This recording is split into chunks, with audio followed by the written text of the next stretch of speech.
Hello from a very squinty Todd. How are we doing? Let me turn this way. That's better. Oh no, you can't see me. So, I don't know if you recognise this, but this is the house that me and Briggsy came and did a system conversion. I put in a Valent 938 boiler with a power tank up in the loft.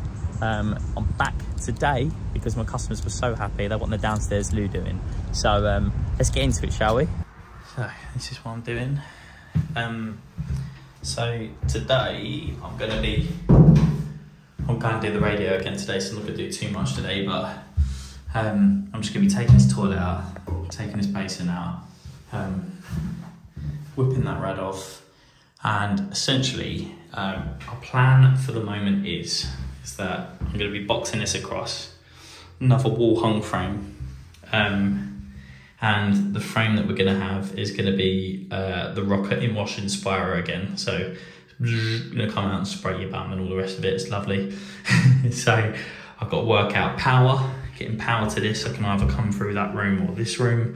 But the plan at the moment is to box this across, have the frame going straight into that existing pipe down there. And then once we've got this in place, me and my customer are going to work out whether they want another like corner basin up against there, or like I'm going to move that to that corner there, or have just a normal kind of like slimline one here on the side with like a mirror above. So that's the choices we're going to have, and that's what we're going to do. So I better get to it. This is the job that me and Briggsy did together. So I ripped out a cylinder that was in here and we put a Valent 938. Can't believe they've done that. That is my absolute pet hate. Just for those of you that don't know, these should be at least 1 metre away, so no further than 3 metres, and quite high up. So in this room, that there is perfect, or a little bit higher, but that's well, I'm going to fix that a bit later. But hey ho, it's better than not having one, I suppose. So I'm just going to turn the hot water off. What I'm going to do, I'm just going to turn the hot water off here. There we go. There's a bit of a weird setup in this house. So I've got a power tank feeding this, and then that obviously goes around to all the hot supplies everywhere. But some of the house was on the water main, and some of it was on the, obviously the tank feed from the tank upstairs. So when I looped it in, so some feeds are on the tank and some things on the main. So it's a bit irritating, but it's the stuff that was obviously on the tank feed, like the showers and stuff, is on the power tank, so it works really well. Drains down. Let that drain out, lovely. This pipe work can't do it. What they must have done, can you see that? They must have made that up out of place, because you can't get spanners connected. There's like compression reducers there. Must have stuck it through and then soldered this all in afterwards. It'll be fun cutting that in a minute. Don't ever be this guy here. Instead of doing a screw, you just squared a load of silicone through the hole and just prayed for the best. It's not the correct way to do it. So I've got this toilet out now, and then under here, what I'm going to do there is I'm just going to get my recip saw and just cut through the edge of that and then straight down, and then I'll be able to get 2 baller fixes on there and isolate that. What I've done with this, because it's so tight, I'll just whip that nut off here. I haven't bothered with this one, that one there. Just done that, taking it off of there. That's that. I've managed to, it's so tight I can't even get the phone there. Taking this little bit off with a little screwdriver. So when I cut that, I should be able to just pop that up and lift it off. So that'll do me for this morning. So I've just replaced that little valve down there. Obviously I cut them pipes, I put 2 valves on there so I can isolate the water. And I managed to get the water back on in the house. Just cap that off for the smell, put that in there for the smell. Whip this rad off, cap that off, belts and braces. I know it's off by the valve, but it doesn't hurt, does it, to do that? So, and then tomorrow I'll come back, start getting these tiles off the wall, etc. So, let's go do some radio. Right, I'm gonna have my breakfast burrito and my little cup of tea. Today's job, I've got my big Kango there, so I'm going to strip the wall tiles off first, because once you do that, obviously in here it's really easy. You can start from the top and work your way down, but never do the floor first. I know no one would, but just in case, because when all the tiles are on the floor, you've got a nice slidey surface to like clean them all up with. So start on the sides and then work your way down to the floor. Bit nervous about this floor. You can kind of tell it's been laid really well, so I'm hoping it'll come up easy. So before we begin and get dusty and dirty with a mask on, quick cup of tea, a little bit of breakfast, then we crack on. Thought I'd just show you this quickly. This is the breaker that I use. Bought this 10 years ago, something like that. I don't use it often. It's just like I'll bring it into a job if I'm stripping tiles off and stuff like that. Essentially what I love about this, I think it's a 5 kilogram breaker. What's the old code on it? It's a HMO 871C, methinks. But it's a 240 breaker, and what I love about it is that's it. You can't like twist this or anything in it like that. It stays in that position, but all you have to do is just flick that on. And you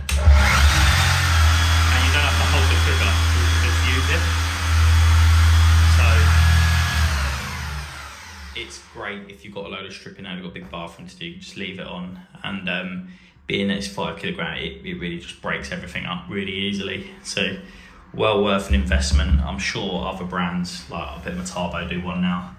There was nothing like that available. I think I bought that from Screwfix like years and years ago. It was the only one on there. So I'm sure there's plenty of other ones to choose from now, but thought I'd show you that anyway. Okay, so that's the floor up and the walls. I've given them a good scrape over, get that kind of like flat. Now, when it comes to this floor, originally when I come here to price it, we weren't doing anything with this radiator, but now they want to move it over into the corner. So obviously I've got to get this floor up. Now, a little tip here, when lifting this plier, you can see there, it's just a little bit of ply there, is, you see here, I can see just the little screw heads there, sort of everywhere, some are buried with adhesive and whatnot. Now, the quickest way to do this, and the neatest way, is if you get a hole saw, right, and what you do is you just drill to one side of it, and it'll just cut, you just cut through, just like around the screw, and you do that everywhere. You go wherever you see one, just go around with your drill, just drill. Obviously it'll take 2 seconds just to drill through, and then eventually what will happen is when you think you've got all of them, you haven't, but you've got the most of it. So you'll be able to lift a good section of the ply up, and then, you know, once you've got enough leverage, you'll be able to, if you've missed one, you'll be able to just pull it past it. There's a nice little tip there. So this is what I meant. So literally just go next to the head.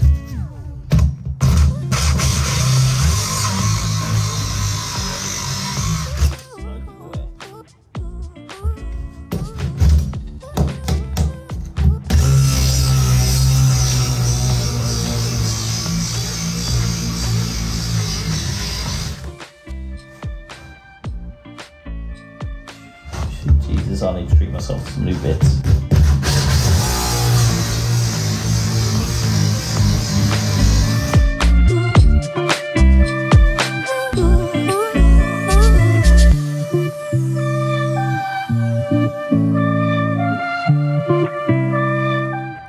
So obviously it was glued and pinned as well as screwed, so I had the triple whammy there.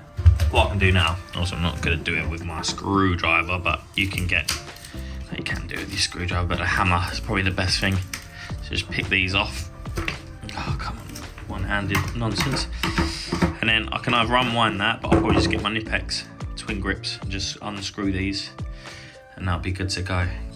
So what I've done here is found the dimensions off the website of the basin and toilet that they want, cut a bit of Corex that side, and then we just started playing around with layout, and I think personally this is the best layout. So you have the basin here, toilet there, and then we're going to move the radiator now to over there next to the toilet, and then you see there's loads of space there. But if I bring my pipes out there, I can always move it over a little bit more, but personally I think that's the best kind of layout for in here. It means that, you know, because they've got a vanity storage underneath, you can just get to everything underneath, etc. So it just means I've got to chase some pipes in, which is not the end of the world. I don't mind doing that.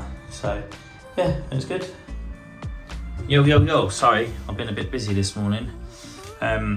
So I've chased this out. You can see them are hot and colds going out over to there. You can see that's going to be my waste pipe going down at a full and connecting onto that. It's going to go around cold and then around to the hot. So that's that. I've chased that out. I love this chaser. You see how neat it just chases everything out. It's absolutely just one of my favourite tools. It's the Metabo MFE 40, I believe. It's a cracking wall chaser. So with the triple disc, it kind of it cuts it out for you as well. So there's no like chasing out as well. So just go around that, and you definitely need an extractor when you're doing it. Like you can't have like a Henry or anything like that. You need a proper extractor.